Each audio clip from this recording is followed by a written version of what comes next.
அவர்களாம் அவ்வளோ அடி அடிச்சு, அவ்வளோ துன்பப்படுத்தின பவுல், அப்படியே கிறிஸ்துவ ஏற்றுக்கொண்டு, அவருக்காக தன்னுடைய வாழ்க்கைய அர்ப்பணித்து, அவர் என்னெல்லாம் செய்ய சொல்றாரோ, எங்கெல்லாம் சொல்றாரோ, அங்கெல்லாம் போறாரு. என்னெல்லாம் பேச சொல்றாரோ, அதெல்லாம் பேசுறாரு. கிறிஸ்து சொல்லாதத அவர் பண்ணவே இல்ல.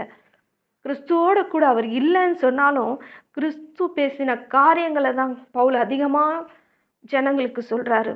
கிறிஸ்து இவரை எதற்காக அழைத்தார்? புறஜாதிகளுக்கு நற்செய்தியை அறிவிக்கும்படியாய். அப்போ இவர் என்ன பண்ணணும்?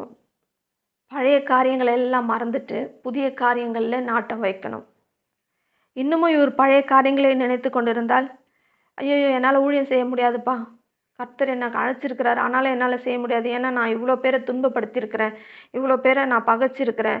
நான் இவங்க மத்தியில போய் நான் ஊழியம் செஞ்சேன்னு சொன்னா, ஐயய்யோ! என்னால முடியாது. நான் பண்ண மாட்டேன்." அப்படி இப்படின்னு சொல்லி அவர் சாக்கு போக்கு சொல்லல. அது மாரி எதனா சாக்கு சொல்லியிருந்தா, அவரால இந்த அளவு